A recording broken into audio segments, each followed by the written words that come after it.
오늘은요 무교절에 날을 세는 법, 어떤 것에 가장 기초적인 건데 이제 이것을 우리가 좀 보고 싶습니다. 또 시간을 나누어서 이 절기를 지키는 법에 대하여 우리가 말씀을 상고하고 더불어서 유월절 어린 양이요, 두 절기는 끊어지지 않죠. 이 피부에 살이 붙어 있는 것처럼 저번에 관절이라고 했는데 이건 좀 약하고요, 살이 틈새 없이 이어진 것처럼 그렇게 연결된 절기란 말이에요. 유월절 어린 양이요, 동시에 누룩 없는 살아있는 떡으로 죽으신 예수 그리스도, 곧 이 예수님을 통하여 하나님께서 구원하시는 그 정해 주신 시간, 구원하시는 정한 시간, 약속의 시간에 정확하게 대속제물로 죽으신 예수 그리스도를 우리가 다시 한번 말씀 더해보고 여호와 하나님의 사랑하심과 신실하심을 찬송하고자 합니다. 오늘 레위기 말씀에 보니까 첫째 달 열 나흔 날이죠. 우리가 첫날 들었어요. 아비벌 그 절기 그랬어요. 이 유대인의 달력 세는 방법을 히브리식이 있고 바벨론 포로를 살아가지고 바벨론식이 있어요. 여기서 우리가 딱 하나 정리하면 쉽습니다. 1월 아비벌이라고 하고요, 니산월이라고도 합니다. 아니 그거였어. 아비벌 니산월. 엄청나게 쉽죠. 아비벌 14일, 니산월 14일. 요 날이 6월절입니다. 그리고 바로 이어서 15일이 무교절입니다. 유무가 함께 있는 겁니다. 아시겠죠? 원래 이게 한자는 그런 뜻 아닌데 예. 6월절과 무교절은 14일, 15일 이렇게 바로 이어집니다. 그런데 여기서 말 나온 김에 밤에 죽음의 사자가 넘어갔죠. 하루는 밤에 바뀝니다. 어떤 밤이냐면 우리처럼 12시가 아니고 저녁 6시, 밤이 될 때 하루가 바뀌어버립니다. 해가 지면 바뀝니다. 예, 해가 지면 바뀐다. 요거 생각하면 앞으로 말씀을 본데 엄청나게 도움이 됩니다. 그러니까 우리식으로 보면 하루 중에 하루가 바뀐 꼴이죠. 그죠? 그러면 어떻게 될까요? 하루가 아침부터 시작한가요? 아니죠. 밤부터 시작하는 거예요. 그러면 예를 들어서 14일이 6월절이다. 그러면 우리식으로 생각하면요, 13일 밤이 14일 밤인 거예요. 아시겠죠? 밤에 하루가 시작이 돼요. 아침이 되고 밤이 된 게 아니고 밤부터 시작하니까 우리 달력으로는 오늘 13일 밤 8시인데 유대식으로 하면 6시에 이미 14일이 되어버렸죠. 그리고 지금 밤이죠. 그러니까 14일 밤 8시인 거예요, 밤이. 아시겠죠? 시간을 하면 6시부터 밤이 됐으니까 하루가 지났으니까 2시가 된 거죠. 요거까지 생각하면 복잡하고 하여튼 어떻게 한다고요? 6시 되면 하루가 바뀌어버려요. 6시 되면. 그러니까 우리식으로는 13일 밤이지만은 유대식으로는 밤에 이미 14일로 넘어가 버렸고 밤부터 시작하니까 우리가 보기에는 13일 밤이지만 유대 시간으로는 14일 밤이에요. 하나씩 더하면 참 쉽습니다. 자, 이렇게 봐야 됩니다. 그러니까 말씀을 보면 제가 여러분에게 나눠드린 달력이 있죠. 오른쪽에 줄리안 달력이라는 것은 오늘 우리식이고요. 옛날에 그 뭡니까? 로마에서 만든 거고 왼쪽 것만 보시면 돼요. 창조주의 달력. 요게 히브리 달력입니다. 월삭은 요일이 없습니다. 근데 월삭부터 시작합니다. 1일부터 시작합니다. 그 2일부터 첫째 날입니다. 2일부터 첫째 날, 월화수목이 아니고 첫째 날, 둘째 날, 셋째 날 이렇게 갑니다. 그럼 여섯째 날이 7일입니다. 그러면 일곱째 날이 안식일이죠. 그래서 8일이 안식일이고요. 15일이 안식이고 22일, 29일 이렇게 안식일이 됩니다. 이게 1, 8, 1은 월삭이니까 당연하고 1, 8, 15, 22, 29 이렇게 갑니다. 이렇게 해서 한 달이 갑니다. 음력으로 이런 식으로 셉니다. 자, 보면 14일 저녁이라면 이 달력에서 보시면 언제라고요? 13이라고 써진 날의 밤인 겁니다. 그날이 14일입니다. 예, 역시 좋습니다. 그러면 여기 첫째 달 열 나흔 날 저녁에 여호와 유월절 그랬죠. 이 저녁이라는 말이 무슨 말이냐면요, 사실은 저녁과 저녁 사이입니다. 이렇게 읽어야 됩니다. 그러니까 히브리 구약 성경에서 저녁이란 말이 나오면 저녁과 저녁, 두 저녁 사이에 이렇게 됩니다. 그렇게 하루입니다. 그러니까 13일 날 6시, 오후 6시가 돼버리면 자연스럽게 14일로 넘어가면서 저녁입니다. 그러면 그 다음 저녁이 될 때까지 가면 어떻게 하죠? 하루가 가는 겁니다. 그러면 이 달력에서 보면, 달력을 보세요. 13일 날 저녁 6시부터 하루가 지나 14일 날 저녁 6시까지가 14일입니다. 그 14일 날 저녁 6시부터 15일 저녁 6시까지가 15일이 되는 겁니다. 우리 식으로 보면 하루가 양쪽에 걸쳐있는 셈이 되어버립니다. 자, 요렇게 해서 6월절이 시작이 됩니다. 그리고 14일, 이 달력으로 보면 14일 저녁 6시부터 이렇게 달력을 보세요. 15일 저녁 6시에 그러면 며칠이죠? 그날이 15일이죠. 예, 15일이죠. 그때부터 일주일이 무교절이니까 무교절은 언제 끝나냐면 21일 있죠. 21일 저녁 6시 되면 끝납니다. 요까지가 무교절입니다. 야, 우리가 이제 다 알아버렸어요. 아, 좋습니다. 그런데 보세요. 그러면은 달력으로 보면 14라고 써진 날 저녁 6시부터 무교절이 시작되니까 14라고 써진 날 저녁 6시는 안식일이죠. 그렇죠? 그러니까 예수님이 언제 죽었는지 아시겠죠? 이 14라고 써진 날 오후 3시에 돌아가셨어요. 그리고 나서 6시가 되면 안식일이 되어버리죠. 3시간 만에 장례를 치러야 되는 거예요. 급하게. 그래서 달력으로 보면 14일 날 저녁 6시부터 15일이 되어 안식일이 되어버리고, 그래서 첫째 날이 안식일이고 무교절 첫날이 안식일이고 이렇게 일주일이 지나갑니다. 그렇게 해서 하나, 둘, 셋, 넷, 다섯, 여섯, 일곱 하면 어떻게 됩니까? 예, 20일이 되죠. 하나, 둘, 셋, 넷, 다섯, 여섯, 일곱. 그러면은 20일 거식이 뭡니까? 그러니까 저녁 6시부터 21일 저녁 6시까지가 마지막 7번째 날이 되죠. 그런데 이날이 안식일이에요. 아니, 성회로 모이라 그랬어요.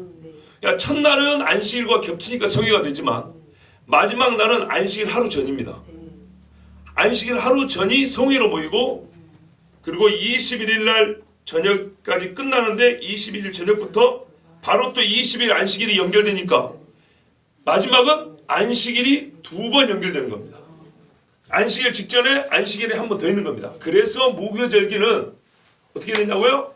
첫째 날은 안식일하고 겹치는데 마지막 날은 일주일이니까 안식일 바로 전날 끝날 거 아닙니까? 안식일부터 시작했으니까 안식일 전날 끝날 게죠. 근데 그날이 성회로 모이니까 안식일 전날 성회로 모여 거의 안식일로 지키고 바로 이어서 안식일이 되고 이렇게 된 겁니다. 근데 초막절은 달라요. 초막절은 똑같은데 7월 며칠에 시작이죠? 15일에 시작합니다. 그러니까 초막절은 안식일에 시작해서 8번째 날도 안식일로 이렇게 됐죠. 그러니까 22일 안식일에 끝납니다. 그러니까 초막절은 안식일에 시작해서 안식일에 끝나는데 무교절은 안식일에 시작해서 안식일 하루 전에 끝납니다.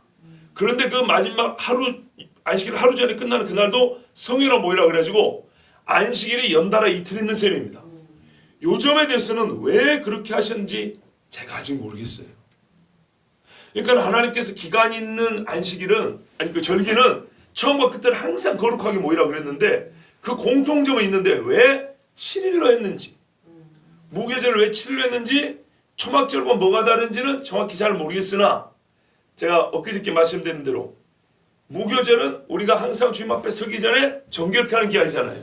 이 땅을 유대인들은 7,000년으로 보기 때문에. 그 초막절은 이 7천이 다 끝난 다음에 새로 하루가 시작되잖아요. 초실절도 새로 하루가 시작되죠. 새로 하루가 시작되는 그 새 때는 어떻게 해요? 완전히 거룩화된 몸으로 영원히 하는 걸 살죠. 그래서 주님과 함께 깨끗한 몸으로 영원히 살기 때문에 8일째까지 새로 시작되는 하루까지 그렇게 간 것이 아닌가 이렇게 보고 있습니다. 자, 그러면 이 이제 7일 동안 절기를 지키는데 언제 누룩을 제하냐면 우리가 출애굽기 12장 15절에 보신 대로 이래 동안 무교병을 먹는데 그 첫날에 누룩을 제하라고 했어요. 첫날. 그럼 첫날이 언제일까요? 첫날에 누룩을 제하라고 그랬는데 첫날은 14일 저녁이죠. 14일 저녁 6시부터 15일이 되어버리니까 그날이죠. 그런데 하루 전에 누룩을 제거하기 시작을 합니다. 하루 전에 시작을 해서, 왜냐하면 이게 쉽게 다 없어지는 게 아니에요. 시간이 걸려요. 누룩 제거하는데 시간이 걸려요. 그러니까 만약에 15일 날 누룩을 제거한다고 시작하면은 혹시 하루가 지나가 볼 수도 있죠. 그래서 유대인들은 하루 전인 6월절 날부터 시작을 합니다. 누룩을 제거하기 시작합니다. 그래서 6월절 날이니까 달려보면 13일 밤이 되죠. 13일 밤부터 준비를 해가지고 14일 저녁 6시가 되면 15일 무교절로 넘어가죠. 요 전까지 다 마치려고 합니다. 근데 보통은 언제까지 마치냐면 14일 날 정오 전에 마쳐버립니다. 예, 그렇게 해서 누룩 없는 빵을 14일 날 저녁부터는 먹는다고 그렇게 합니다. 요거는 그들이 지키는 방식입니다. 자, 그러면 6월절 양은 언제 잡냐 하면 우리가 잘 아는 대로 6월절 양은 6월절은 14일이지 않습니까? 그러므로 달려보면 13일 날 밤이죠. 13일 날 밤부터 14일이 시작하고 14일 날 저녁 6시까지가 14일이죠. 그러니까 달력으로 보면 13일 날 저녁 6시부터 14일 날 저녁 6시까지가 14일, 곧 6월절입니다. 그럼 예수님은 언제 잡혔을까요? 13일 날 밤에 잡혔죠. 13일 날 밤에 잡혔고 14일 날 저녁 6시가 되기 전까지 예수님은 죽으셔야 되겠죠. 근데 그렇게 죽으신 거예요. 예. 우리가 읽은 대로 보면 무교절 첫날, 곧 6월절 양 잡는 날 이랬어요. 그런데 무교절 첫날은 15일이잖아요. 그죠? 무교절 첫날은 15일인데 저는 아까 예수님은 14일 날 죽으셨다고 그랬잖아요. 왜냐하면 항상 성경에 예수님은 6월절 양이라고 되어 있는데 유대인들이 6월절과 무교절을 연달아 지키다 보니까 어떻게 되냐면 6월절부터 그냥 무교절이라고 그냥 그렇게 불러버렸어요. 예. 함께 붙잡고 불러버렸어요. 그래서 무교절의 첫날은 15일인데 원래는 6월절인 14일부터 무교절이라고 부르는 이스라엘의 관습이 생겨버렸어요. 실제로 하나로 연결되니까. 그래서 무교절의 첫날 양 잡는 날이라는 것은 실제로는 14일 6월절을 말하는 겁니다. 그래서 우리 주님은 6월절 양으로 13일 날 밤부터 14일이니까 그날 밤에 기도하시다가 잡혀가지고 6월절 양은 검사를 받게 됐어요. 한 4일 검사를 맡아요. 근데 예수님이 실제로 좀 이따 이제 다시 말씀드렸지만 검사를 맡으시고 흠없다고 증명이 되시고 14일 날 아침에 돌아가시고, 아니 14일 날 아침에 모시에 박힙니다. 자, 그래서 오늘 우리가 읽은 마가복음 14장 12절에 무교절의 첫날 곧 6월절 양 잡는 날 이랬어요. 예수께 여쭤다 우리가 어디로 와서 선생님 6월절 음식을 먹을까요? 보세요. 무교절의 첫날인데 6월절 음식을 어디서 먹냐 그러죠. 그러니까 무교절의 첫날과 6월절 14일이 같은 날로 여겨진 겁니다. 또 다른 말씀들 보면 실제로 그렇게 말씀하고 있어요. 저기 다른 말씀이 어디 있냐면 주여 제가 안 적어왔나? 하여튼 그런 말씀이 있는데 제가 안 적은 것 같습니다. 보면은 6월절 곧 무교절, 무교절 곧 6월절 이렇게 말씀한 그런 데가 있어요. 누가복음 22장 1절에 보면 6월절이라 하는 무교절이 다가오매 이렇게 해놨고 22장 7절에도 6월절 양을 잡을 무교절 날이 이른지라 해서 6월절과 무교절을 같은 날로 이렇게 말씀하고 있어요. 그러니까요, 정리하면 원래 무교절은 15일부터 시작하는데 6월절이 14일이고요. 6월절과 무교절을 같이 붙여 지키다 보니까 유대인들은 아예 6월절 14일부터 무교절이라고 그렇게 불러버렸어요. 그래서 무교절의 첫날 하면 6월절을 말하는 것이고 14일입니다. 그래서 그 14일을 누룩을 제하는 날이면서 실제로 그때부터 누룩을 제했죠. 누룩을 제하니까 무교절을 부를 수 있었고 예수님을 양 잡은 날을, 그러니까 6월절 양도 잡았기 때문에 6월절이라고 이렇게 불렀습니다. 자, 그러니까 예수님은 무교절 첫날 곧 양 잡는 날 이리하여서 6월절 양으로 또 누룩없는 살아있는 떡으로서 자기 몸을 우리에게 내어주셨습니다. 그러면 우리 주님이 이날 뭐 하셨냐면 6월절 밤이니까 6월절 음식을 드셔야겠죠. 그래서 제자들과 함께 달력으로는 13일날 밤이지만은 실제로는 그날부터 14일이니까 6월절 음식을 다락방에서 드셨고, 곧 그 날이 다 가기 전에 저녁과 저녁 사이에 자기가 6월절 양으로 죽으실 것을 제자들에게 다시 가르쳐 주셨고, 또 자기 몸을 뜯어 먹으라 하시면서 나는 하늘에서 내려온 생명의 떡이라는 것을 실제로 제자들에게 가르쳐 주면서 6월절 양이면서 살아있는 누룩 없는 떡인 자기 몸을 제자들에게 마지막으로 가르쳐 주시고, 또한 그것을 기념하는 예식, 의식을 우리에게 보여주시면서 잡혀가셨어요.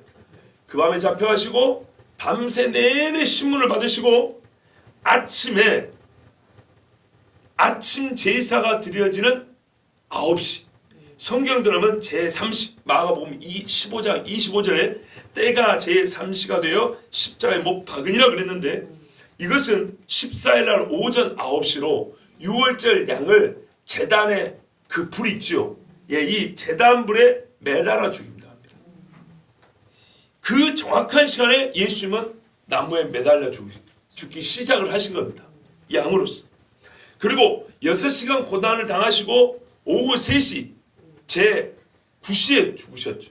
제9시. 예, 6시간을 더 해야 됩니다. 참 세는 법이 좀 어렵죠. 하여튼 오후 3시에 6시간 고생을 하시고 오후 3시에 숨을 거두셨는데, 이 오후 3시가 곧 저녁 제사 드리는 시간입니다. 그리하여 주님은 정확하게 저녁 제사 드리는 그 시간에 돌아가셨는데, 또한 이 오후 3시는 저녁 제사만 드린 게 아니라 사도행전을 보면 제자들이 여호와의 성령을 찾아 기도하죠. 오후 3시 기도하는 시간에 주님은 어떻게 했어요? 엘리엘리 라마 사박다니 하면서 하나님께 기도를 했어요. 이건 기도입니다. 하나님께 자기를 부르짖어 내놓으면서 그 마지막 오후 3시에 기도와 함께 자기 몸을 주님 앞에 완전히 번제물을 바치셔서 하나님께 받은 바가 되었습니다. 그래서 우리 주님은 정확하게 날과 시를 다 맞춰서 6월절 양으로, 그리고 무교절에 살아있는 누룩 없는 떡으로 그렇게 자기 몸을 바치셨습니다. 하나님 앞에 기도하고 숨을 거두셨어요. 그 마가복음 27장 50절에 보면 예수께서 다시 크게 소리 지르시고 숨지시니라 이렇게 말씀하고 있습니다. 그리고 이제 오후 3시부터 오후 6시까지가 남았잖아요. 3시간 남았죠? 이 3시간 남은 시간에 니고데모와 아리마대 사람 요셉은 부지런히 가서 시신 달라, 그리고 세마포에다 싸고 향품 집어넣고 했고 술에다 실어가지고 3시간 안에 말이죠. 저 동산까지 가가지고 예수님 안치하고 돌문까지 굴려맞고 이 일을 다 했던 거예요. 얼마나 열심히 했고 얼마나 참 고생했는지 아시겠죠? 이 사람들은 하나님 앞에 큰 상을 받을 거예요. 정말로 너희가 내 이름으로, 그러니까 내 이름을 위하여 사는 자 중에 너희 똑같이 내 이름으로 물 한 그릇을 줘도 그 상을 잃지 않는다고 했는데, 모든 사람이 저주받은 자라고 죄인 취급하고 못 박은 예수님을 딱 둘이 가가지고 그 시신을 달라고 안식을 넘기면 안 되거든요. 그 정결한 날로 넘어가면 안 되죠. 그러니까 그 시간을 지켜서 최선을 다해서 장례를 치른 이 사람들은 하나님이 그래서 하늘나라에서 기록된 이름을 지금 우리 성경에도 이렇게 기록해 놓은 겁니다. 얼마나 귀한 일을 했는지 모릅니다. 자, 이렇게 시간 단위로 봤을 때도 큰 은혜가 있는데, 또 우리가 조금 더 좀 길게 그냥 날 단위로 한번 봐볼게요. 날 단위로 보면 성경에는 아주 예언적인 기록이 있습니다. 이 예언적이라는 것은 예수님이 예언을 성취하셨고, 또한 이 성취를 통해서 남아있는 예수님에 대한 예언, 그죠? 우리가 말하는 나팔절 이후부터 하는 가을절기에 대한 예언도 성취될 것을 우리가 예견할 수 있고 바라볼 수 있다는 뜻입니다. 예수님은 아주 예언적으로 자기에 관한 말씀을 성취하시면서 죽으셨는데, 예를 조금만 들면 요한복음 12장에 1절에 이렇게 되어 있습니다. 6월절 엿새 전에 이렇게 되어 있습니다. 나를 지목을 해줍니다. 6월절 엿새 전에 예수님이 베단이 이루셨습니다. 그럼 언제냐면 달력으로 보면 8일입니다. 맞죠? 이 8일 날 우리 주님이 오셨다는 겁니다. 이곳은 나사로가 죽음 가운데서 살리심을 받은 곳이라고 그랬습니다. 그 다음에 그 이후에 보면 12장의 그 다음에 보면 어떻게 되냐면 그 이튿날이 있어요. 이제 이 8일 오셔가지고 잔치를 했어요. 잔치할 때 이제 향유를 부었죠. 그 다음에 그 이튿날 예수님이 예루살렘 올라간 이야기가 나옵니다. 그럼 아비벌 9일이라고 할 수 있겠죠. 근데 좀 보는 사람에 따라 10일이라고 하는 사람도 있고 하는데 하여튼 이게 날이 걸쳐있기 때문에 정확한 건 모르지만 하여튼 계산하면 어떻게 되냐면 우리 달력으로 13일까지를 기준으로 계산하면 어쨌든 6월절 한 4일 전 나옵니다. 6월절 한 4일 전. 이게 참 중요합니다. 6월절 4일 전에 뭐 하냐면 베들레헴 지경에서 6월절에 쓸 양들을 쳐요. 양들을 키웁니다. 보통 한 25만 마리 정도. 어마어마한 양떼를 기릅니다. 그러니까 예수님 오실 때 양치던 사람들이 어떤 사람들이라고 보시냐면 6월절에 쓸 양들을 치고 있는 사람들입니다. 근데 이게 아주 중요한 게 뭐냐면요. 양이 새끼를 낳잖아요. 그 성경에 보면 낳은 지 1년 된 흠없는 수컷이란 말이죠. 그러면 어떻게 해야 되냐면 제가 예전에 말씀드렸는데 양이 언제 낳은지를 정확히 알고 있어야 돼요. 우리 식으로 양의 족보가 있어야 되는 정도예요. 그러면 목자들이 잠을 자지 않고 밤에 새끼를 낳을 수 있기 때문에 또 저녁에 하루가 바뀌잖아요. 그러니까는 눈을 뜨고 양이 새끼 날 양들이 있으면 그것들을 잘 보고 있어야 돼요. 새끼를 낳으면 어떻게 하냐? 보통 이제 레위인들이 이 양도 치기도 하는데 세마포로 감싼답니다. 강보로 감싸서 새끼 양을 잘 품고 있답니다. 그리고 당장에 대제사한테 가서 알린답니다. 그리고 그 중에 수컷 중에 흠이 없는 것을 잘 확인해가지고 이런 양들이 1년 내내 특별하게 관리하는 거예요. 너희가 뭐래요? 베들레헴에 너희를 구주가 나셨는데 구유 위에 있을 것이요 강보에 쌓이는 것을 보리라. 뭔 말인지 아시겠죠? 6월절 양을 치는 목자들은 금세 알아볼 수 있고요. 6월절 양으로 쓰시는 하나님의 그 제물될 양이 태어났다. 유대인의 왕이면서 제물이 태어나니까 금세 아는 거예요. 근데 하여튼 이 양들을 어디서 데리고 오냐면 베들레헴에 이렇게 데리고 오는데 북쪽에 가면 예루살렘 북쪽에 문이 12개 있잖아요. 주에 양문이라고 있어요. 그렇죠? 양문, 미문, 어문, 분문 이렇게 돼. 그 양문으로 대제사장이 몰고 들어와요. 그날이 6월절 나흘 전이에요. 그날 예수님은 어떻게 했냐? 동쪽 감람산에서 오는 동문, 이게 왕이 들어오는 문이라고 해요. 성경에 보면. 그쪽으로 들어오세요. 같은 시간에. 그리고 대제사장이 양들 치면서 무슨 찬송을 하면 시편 118편 이름하여 할랄 찬송입니다. 우리가 잘 아는 그 뭡니까? 이날은 여호와의 정하신 것이라 이날에 우리가 즐거워 기뻐하리로다. 여호와여 구하옵나니 호산나죠. 이제 구원하소서. 이게 호산나입니다. 여호와여 우리가 구하옵나니 이제 형통케 하소서. 여호와의 이름으로 오는 자가 복이 있으며 우리가 여호와의 집에서 너희를 축복하였도다. 이 찬송을 대제사장이 제사장들과 레위인들과 부르면서 양을 그 수많은 양을 몰고 들어오는 거예요. 그 시간대 우리 주님 어떻게 했다고요? 저기서 나귀를 타고 어린 나귀를 타고 이렇게 비틀거려 오는데 수많은 사람들이 찬송을 불렀다고 했어요. 또 이런 말도 들어보셨을 거예요. 또 저기 가이사르에 주둔하는 군대는 총독의 이름, 로마 황제의 이름으로 왕의 행렬하고 들어온다 그랬죠. 이게 얼마나 정말 오묘한지요. 이게 성경을 보는 눈이 열리지 않으면 이걸 깨달을 수가 없습니다. 그렇죠? 왕과 양이 들어올 때 진짜 왕이면서 양이신 예수님이 같은 시간대에 나귀 타고 겸손하게 동쪽 왕의 문으로 들어오는데 그때 이스라엘 백성들이 잘 알지 못하고 불렀지만 하여튼 메시아께 불러야 될 시편 찬송을 부르고 들어왔다는 겁니다. 그러니 이 날과 시를 얼마나 정확하게 성취하시고 우리 주님이 오시고 죽으셨는지를 보면 이후에 있을 일도 정확하게 주님이 그렇게 하실 거는 우리가 알 수가 있죠. 맞습니다. 그리고요. 무교절날이 다가왔죠. 예수님이 그러니까 뭐 하셨어요? 성전 청소했잖아요. 이렇게 읽어보는 거예요. 왜냐하면 여호와께서 이 전에 거하시면서 백성들을 거룩하게 하는데 성전이 더럽혀져 있다고요. 이건 말이 안 되는 거죠. 그러니까 우리 주님은 먼저 성전부터 청결하게 하셨어요. 그리고 이 나흘 동안 어떻게 했냐? 원래 나흘 동안 대제사장이 이 마지막으로 양들이 흠이 없는지 부정이 없는지 확인하는 점검하는 시간을 갖습니다. 나흘 동안 내내 살펴봅니다. 그래서 복음서들마다 보면 예수님이 예루살렘에 마지막에 올랐을 때 논쟁이 그렇게 많은 거예요. 율법사가 찾아왔네, 바리새인이 찾아왔네, 누가 와서 뭘 질문을 했네, 뭘 대답했네, 계속 따져 묻는 거예요. 하나님의 말씀으로 예수님을 계속 공개하는데 예수님의 하나님의 말씀으로 다 대답을 하죠. 하나도 흠을 잡을 수 없었어요. 율법에 완전했어요. 거기다가 우리 주님이 마지막에도 잡히셨죠. 잡히고 나서 대제사장 가야바, 안나스, 그 다음에 헤롯, 총독 빌라도까지 그 밤에 아침까지 지도자 4사람에게 돌아가면서 마지막 점검을 일반 양들보다 훨씬 더 치밀하게 검증을 받아 어떻게 했대요? 최종적으로 총독 빌라도가 죄가 없다 이렇게 버렸죠. 그래서요 이 재판이 필요했다고 그랬잖아요.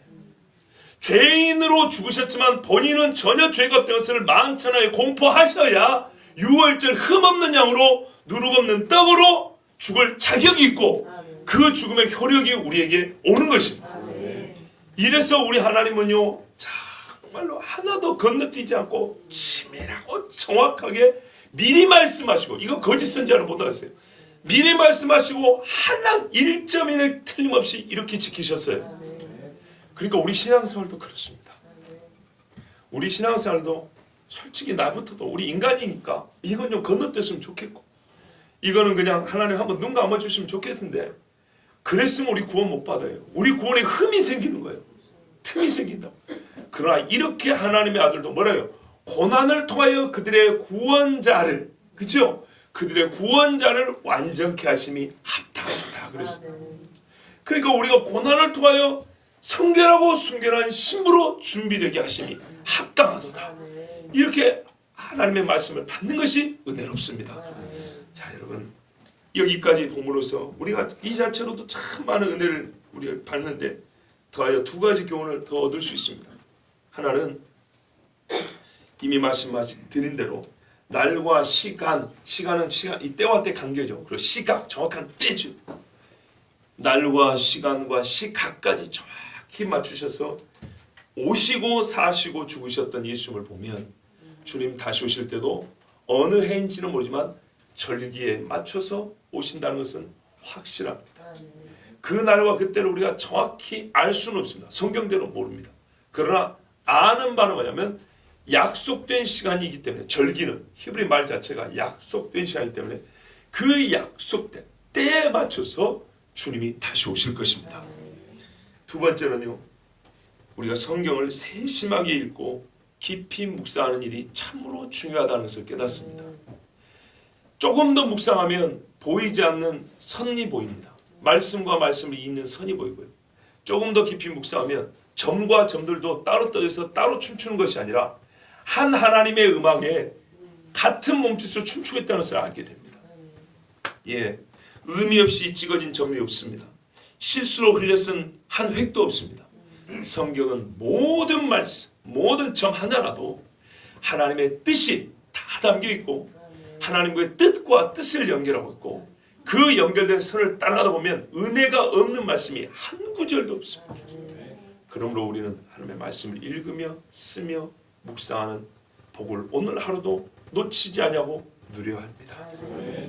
주신 은혜는 누려야 되지 않겠습니까?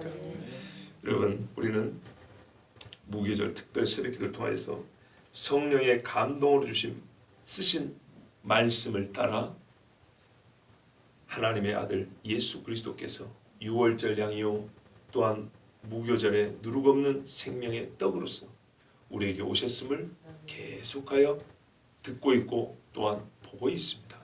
실제로 우리 마음에 이미 우리가 믿는 자이지만은 유월절 양 되신 예수님의 피가 정말 강수같이 흐르는 은혜가 있기를 바라고요. 또 무교절에 누룩없는 떡, 인간적으로는 맛이 하나도 없지만 그 떡은 성경에 살아있는 떡이라 했으니 누군지 내 살을 먹고 마시면 나와 상관이 없다 그러죠. 이거는 세족식도 있지만은 생명이 없다 했어요. 나의 생명이 너에게 없다 그랬으니 이 기간에 특별히 말씀을 통해서 다시 한번 묵상함으로 세밀하게 조금 더 깊게 묵상함으로 살아있는 떡, 누룩 없는 떡으로 우리 위하여 찍히신 예수 그리스도를 맛보는 은혜, 그래 더욱 주님 앞에 가까이 나아가는 은혜가 있기를 축복합니다. 기도하겠습니다. 하나님 아버지,